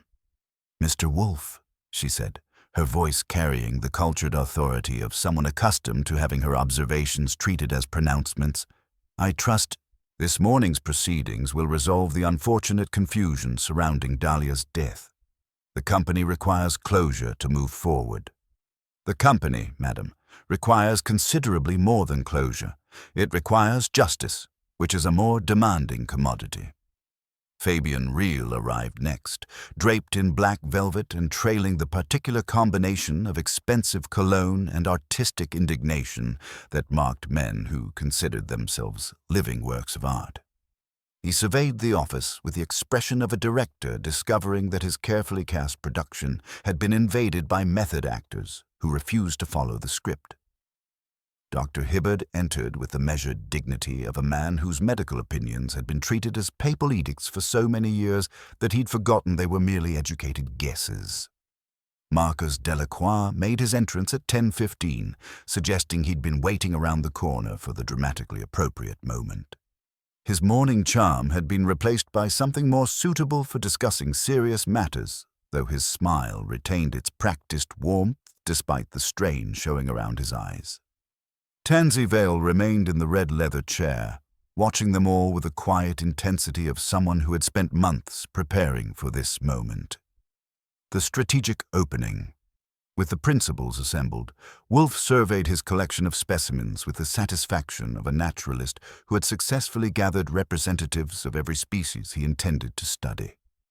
The office fell into the particular kind of silence that develops when people realize they are no longer observers, but participants in something considerably more dangerous than they had anticipated. "Ladies and gentlemen," Wolfe began, his voice carrying the quiet authority that made arguments seem pointless. "We are here because Miss Dahlia Roche is dead under circumstances that someone found sufficiently suspicious to warrant my attention. Before we proceed, you should know that my office was subjected to electronic trespass yesterday afternoon. Mr. Goodwin remedied the vulgarity, but I mention it because it substantially reduces my already limited tolerance for obfuscation." Ruth Morrow's carefully maintained composure flickered slightly. "Are you suggesting that someone in our circle would resort to such commercial methods?" "I'm stating that someone with access to your private conversations believed advance knowledge of this evening's proceedings would prove advantageous." More significantly, I'm informing you that access to Miss Roach's safety deposit box at Hamilton Trust has been frozen pending legal resolution. Miss Burns' pencil paused against her notebook. On what authority, Mr. Wolfe? On the authority you would most prefer to avoid testing. Your attempts this morning to circumvent that order, both yours, Ms. Morrow, and yours, Mr. Delacroix, have been noted and reported. The temperature in the room seemed to drop several degrees. Marcus shifted uncomfortably, while Ruth Morrow's eyes sharpened with calculation. The evidence presented. Wolfe lifted the brass key from its crystal dish, holding it so the morning light caught its surface. This key was hidden in Miss Roach's performance slipper, concealed in a compartment she had sewn herself. It opens Safety Deposit Box 717 at Hamilton Trust and Savings. Miss Roche informed at least one person that this box contained insurance, evidence that would protect the Avery Ballet Company if anything happened to her. He set the key beside the slipper with ceremonial precision. The slipper's compartment had been emptied before it reached my doorstep. Someone removed not only this key, but also whatever personal tokens Miss Roche carried for luck. Mr. Delacroix, you attempted to tamper with this slipper yesterday in my presence. What were you seeking? Marcus's practiced composure finally showed strain. Dahlia had mentioned the key. I wanted to make sure it was safe. Safe from whom, Mr. Delacroix? From the police who had declared her death accidental? From the insurance company that had accepted their findings? Or from someone who knew that what Miss Roche had preserved would prove inconvenient to certain financial arrangements? Wolfe turned his attention to Fabian Reel. Mr. Reel, your studio floor was altered after the police departed. You wiped away a residue, not rosin, but oil of wintergreen. Someone had prepared that step to ensure Miss Roche's fall would occur. Fabian's theatrical composure cracked. I cleaned vulgar footprints left by the police. Nothing more. You cleaned evidence of premeditation. The oil was applied to create a hazardous surface. Then a full bottle of rosin solution was broken to provide a plausible explanation for the slippery conditions. The psychological pressure. Dr. Hibbard cleared his throat with the nervous authority of someone who had practiced delivering difficult news. Mr. Wolfe, I must object to these implications. The medical examiner's findings were conclusive. The medical examiner's findings addressed the cause of death, Doctor. They did not address why Miss Roche was 6 weeks pregnant and had not yet informed her fiancé of her condition. The silence that followed had weight and substance. Marcus went very still, while Miss Burns shot him a sharp, calculating glance.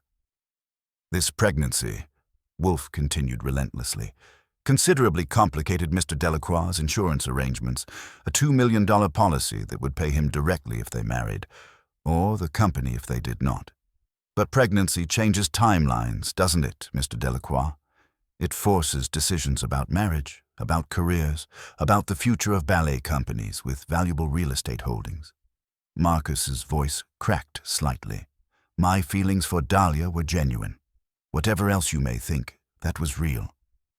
Love, Mr. Delacroix, is not incompatible with murder. Indeed, it often provides the emotional justification that greed alone cannot supply. Wolfe's eyes moved methodically from face to face, cataloging expressions, noting the small betrayals of posture and breathing that separate the guilty from the merely nervous. The television contract Miss Roche was scheduled to sign yesterday would have provided $3 million to secure the company's future. Her death prevented that signature. Her pregnancy would have complicated your inheritance plans.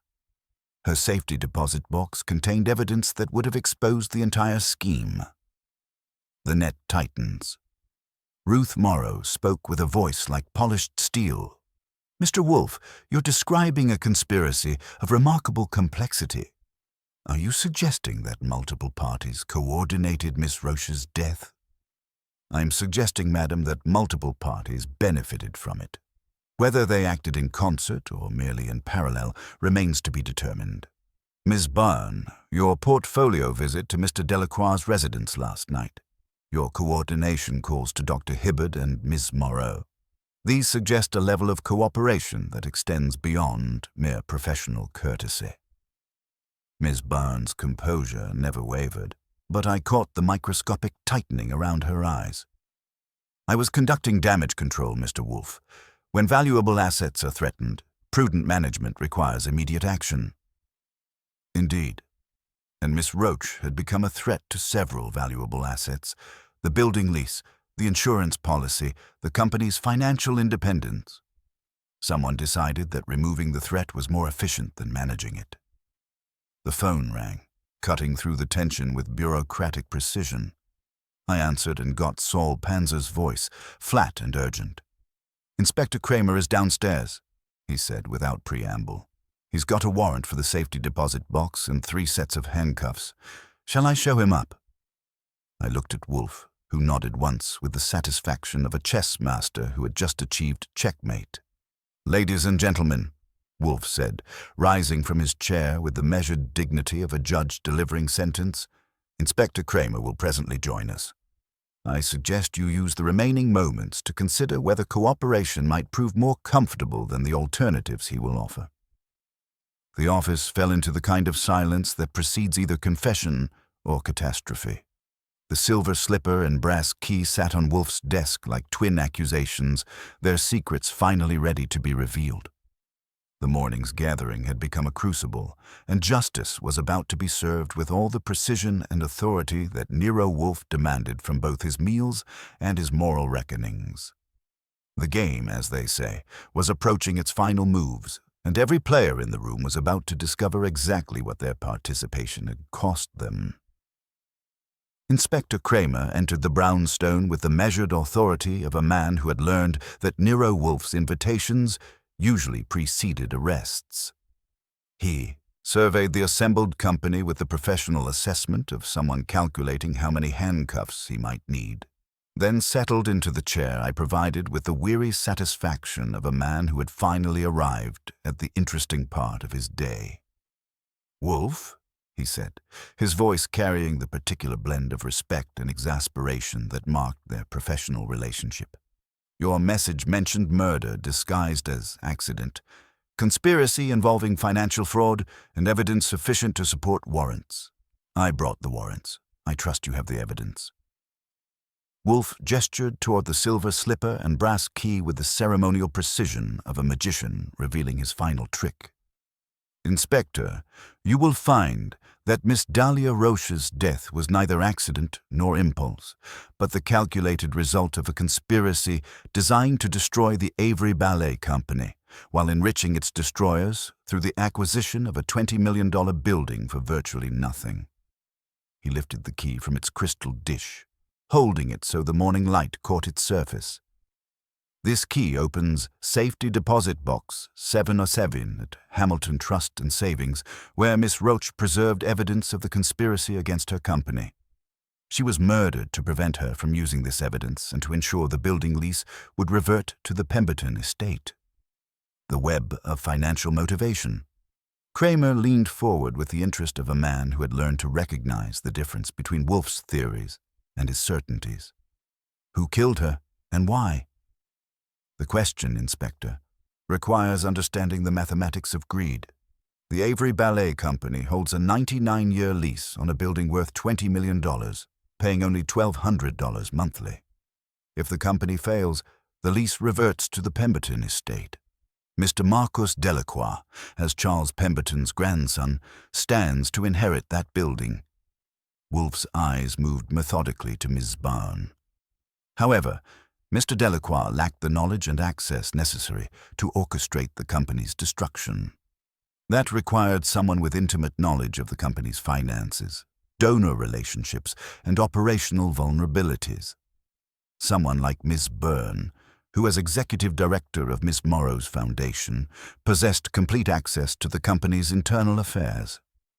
Miss Barnes' composure never wavered, but I caught the microscopic tightening around her eyes that suggested the accusation had registered.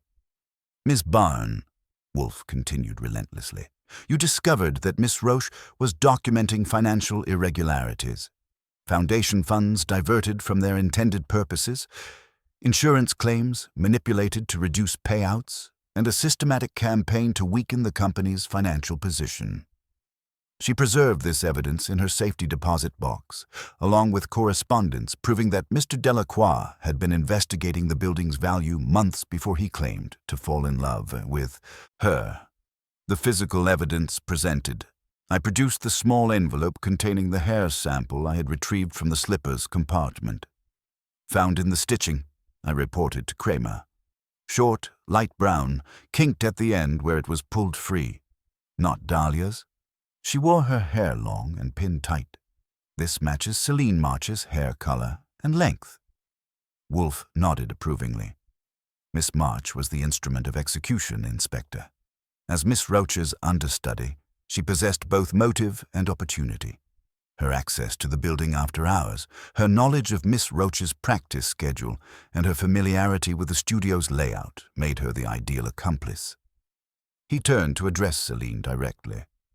You applied oil of wintergreen to the practice room stairs, Miss March. The compound, when mixed with the natural oils in worn wood, creates a surface far more treacherous than mere rosy. The broken bottle was merely theatrical dressing. A full bottle, not the small containers dancers actually use for touch-ups. Celine's composure cracked like ice under pressure. I didn't mean to kill her, she whispered. Miss Byrne said it would just be enough to injure her, to delay the television contract signing. She said Dahlia was being selfish, that she was going to destroy the company with her demands. The conspiracy exposed Miss Byrne, Wolfe said, his voice carrying the quiet authority that made arguments seem pointless. You orchestrated this conspiracy with mathematical precision.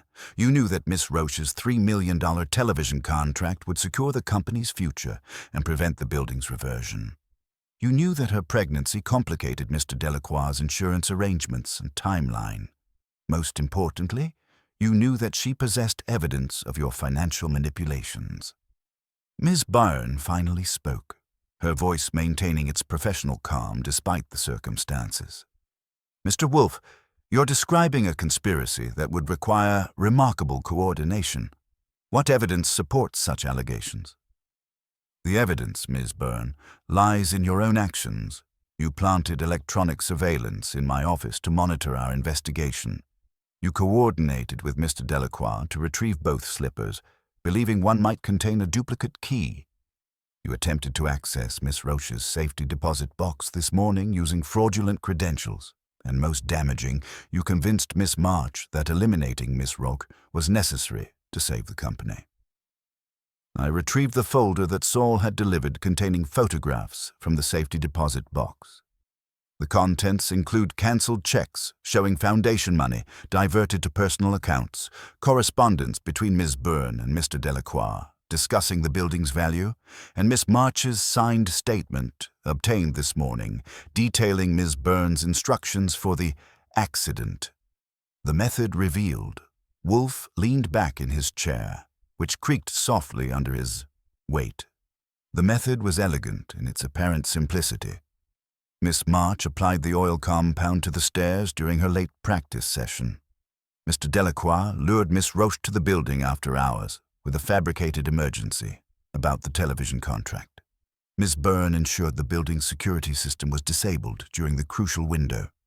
He fixed Ms. Byrne with a stare that could have been used to cut glass. After Miss Roach's death, you removed the key from her slipper's compartment, believing it contained the final evidence against you. When you realized the slipper had been delivered here instead of to Mr. Delacroix, you coordinated the theft of its mate, hoping to find a duplicate key. Your desperation led to increasingly reckless actions, the electronic surveillance, the bank fraud, the coordination calls that Mr. Panzer monitored. Justice delivered. Kramer closed his notebook with the decisive snap of handcuffs engaging. Ms. Byrne, you're under arrest for the murder of Dahlia Roche, conspiracy, embezzlement, and obstruction of justice. Miss March, you're under arrest as an accessory to murder. Mr. Delacroix, you're under arrest for conspiracy and fraud. The arrests proceeded with the mechanical efficiency of justice, finally achieving its proper temperature. Ms. Byrne maintained her professional composure even as the handcuffs clicked into place, calculating to the end. Celine March wept, whether for Dahlia, for herself, or for the career that would now end in disgrace. Marcus Delacroix's practiced charm finally exhausted itself completely, leaving only the hollow shell of a man who had chosen money over love and lost both. As Kramer led them toward the door, Ruth Morrow rose from her chair with the dignity of someone who had narrowly avoided catastrophe. "Mr. Wolfe," she said, "the Foundation will ensure the company's survival. It's the least we can do." "The company will survive, madam, because Miss Roche ensured it would. The television contract remains valid, the building lease secure, and justice has been served with the precision it demands." The restoration of order. In the sudden quiet that followed the arrests, Tansy Vale rose from the red leather chair with the quiet satisfaction of someone who had finally seen justice done. "Mr. Wolfe," she said, "Dahlia would have been grateful. She believed in truth above all else. Truth, Miss Vale, requires no belief. It demands only recognition and the courage to act upon that recognition." Fritz appeared in the doorway with the expression of a man who had been waiting for civilization to reassert itself. "Sir," he said with quiet satisfaction, "lunch is served. Calves' liver with bacon as requested. Miss Vale, you are welcome to join us." Wolfe rose from his chair with the measured dignity of a man who had completed a complex calculation and found all the numbers balanced properly. "Excellent, Fritz. We have much to discuss regarding the company's future, and such conversations are always improved by proper nourishment." The silver slipper sat on his desk, no longer glittering with mystery, but gleaming with the satisfaction of secrets finally revealed. The brass key lay beside it, its purpose fulfilled, its testimony complete. The morning's work was finished. Justice had been served with all the precision and authority that Nero Wolfe demanded from both his meals and his moral reckonings. The Avery Ballet Company would dance again, and Dahlia Roche could rest, knowing that her killers would face the consequences of their greed. In the brownstone on West 35th Street, order had been restored, and the only sound was the soft ticking of the wall clock marking time until the next case would arrive to disturb the peace. The silver slipper would be returned to its proper place in the company's collection, where it would serve as a reminder that some performances are worth more than applause. They are worth the truth, and the truth, once revealed, demands its own form of justice. There's a particular quality to the silence that settles over the brownstone after justice has been served and the handcuffs have clicked shut for the last time. It's not the empty quiet of an unused room, but the satisfied stillness of a well-tuned instrument resting between performances. By 2 o'clock, Inspector Kramer had departed with his prisoners. The morning's drama had been reduced to paperwork and evidence bags, and Fritz had restored the office to its customary dignity with the efficiency of a man who regards disorder as a personal affront. The silver slipper sat on Wolfe's bookshelf, no longer evidence but memorial, catching the afternoon light with the subdued dignity of a problem properly solved. The brass key rested in a small crystal dish on his desk, not forgotten, but transformed from instrument of conspiracy to symbol of justice served with the precision Nero Wolfe demanded from both his meals and his moral reckonings. Tansy Vale remained in the red leather chair, watching the transformation with the quiet satisfaction of someone who had finally discovered what it felt like to have powerful allies. Her grief remained, but it had been joined by something approaching hope. The knowledge that Dahlia Roche's death had not been in vain, that truth had prevailed over greed, and that the company they both loved would survive to dance another day. The administrative epilogue. The afternoon brought its parade of necessary communications. Lon Cohen called to confirm details for his exclusive story, his voice carrying the satisfaction of a man who had backed the right horse and watched it win by lengths. The district attorney's office called to arrange testimony schedules. Hamilton Trust called to coordinate the release of the safety deposit box contents to the proper authorities. Most interesting was Gideon Lake's return at 3 o'clock, carrying himself with the peculiar posture of a man who had told the truth once and discovered it hadn't killed him. He stood before Wolfe's desk like a stage manager confessing to a broken cue.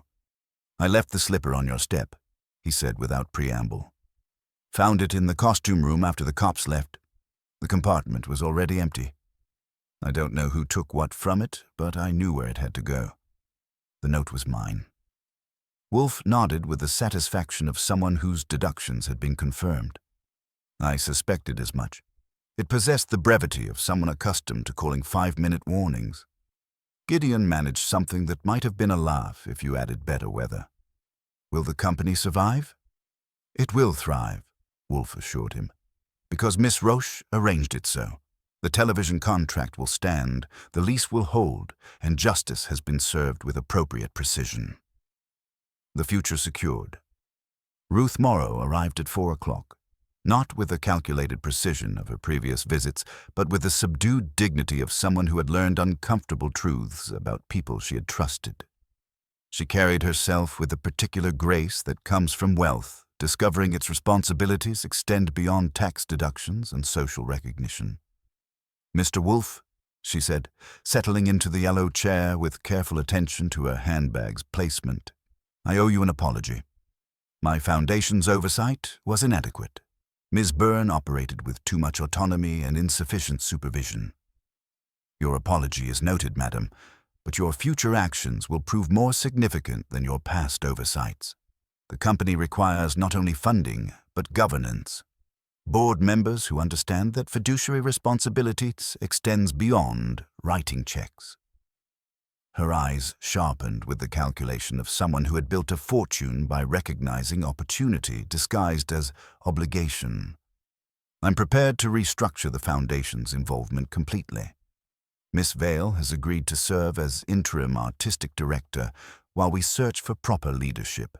She possesses both practical knowledge and, more importantly, she shares Miss Roche's vision."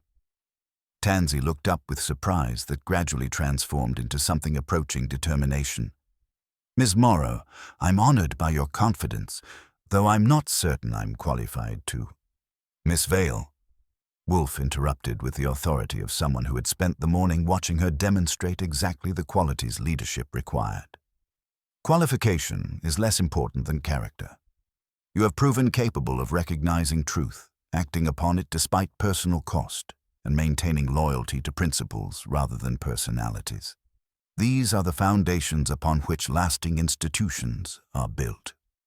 The human cost. As the afternoon wore on and the immediate business of justice settled into the routine procedures of law enforcement, I found myself contemplating the human wreckage the morning's revelations had left behind.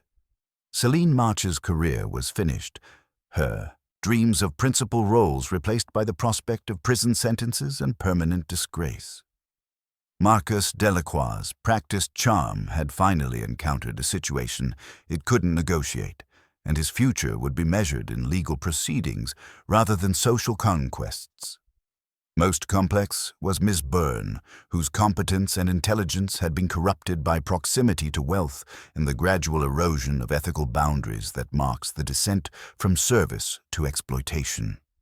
She had possessed the skills to build something worthwhile but had chosen instead to destroy it for personal gain. "You're contemplating the waste of human potential," Wolfe observed, as if reading my thoughts. "I'm wondering how people choose to become what they become," I said. "Ms. Byrne could have been a force for good. Instead, she became a force for greed. The choice, as always, was individual. Circumstances provide opportunities. Character determines how those opportunities are employed." He closed his eyes with the satisfaction of someone who had reached a philosophical conclusion that pleased him. Miss Roche chose to preserve evidence rather than profit from silence. Miss Vale chose to seek truth rather than accept convenient lies. Miss Byrne chose personal enrichment over institutional loyalty. each made decisions consistent with their fundamental nature. The evening's philosophy. Fritz announced dinner with his customary precision: calf's liver with bacon, pomme puree, and a salad that possessed more strategy than some board meetings. Wolfe had invited Tansy to join us, which was his way of saying she had proven both useful and worthy of civilized company. The dining room conversation began in the comfortable quiet of people who had shared extraordinary circumstances and survived them intact. Wolfe consumed his liver with the methodical appreciation of a man who understood that justice, like fine cuisine, required proper preparation, precise timing, and an understanding of how individual elements combine to create something greater than their separate parts. Institutional life, he said finally, addressing nobody and everybody, depends upon guardianship. A patron is a steward, not a proprietor. When donors, directors, and heirs confuse possession with duty, they become predators. Miss Roche was an artist, which is to say she believed the end of labor was beauty. The others believed the end of beauty was leverage. Tansy set down her fork with the precision that marked all her movements. She knew what was coming. She told me once that if the company survived, it would be because truth was heavier than money. Truth is not heavy, Miss Vale. It is exact. It obliges alignment. He dabbed his mouth with his napkin, a gesture that somehow managed to convey both satisfaction and philosophical reflection. Human beings are unique among creatures in their capacity for both sublime creation and utter destruction. They build cathedrals and burn them. They compose symphonies and wage wars. Miss Roche sought to preserve art. Her adversaries sought to commodify it, to strip it of its soul for personal gain. The final accounting.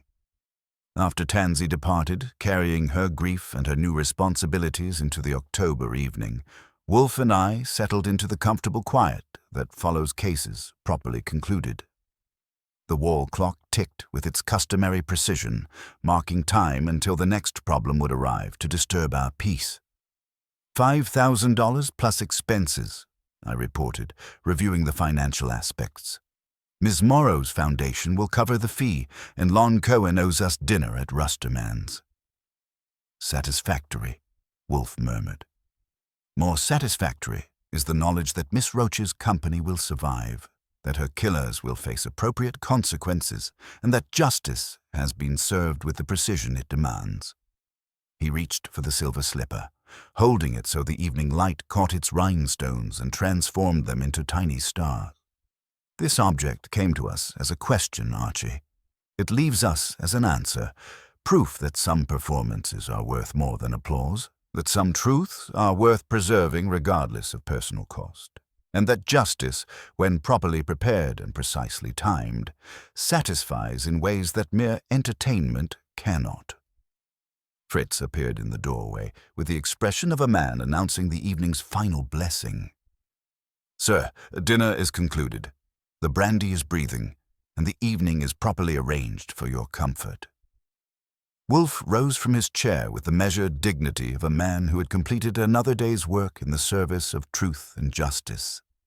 The silver slipper remained on the bookshelf, no longer evidence but memorial, catching the lamplight with the subdued dignity of a problem properly solved and a life properly honored. The quiet returned. Later, as I secured the brownstone for the night and reflected on the day's events, I found myself thinking about appetite. Not just Wolfe's legendary capacity for Fritz's cuisine, but his appetite for justice, for truth, for the kind of precision that separates right from wrong with surgical clarity.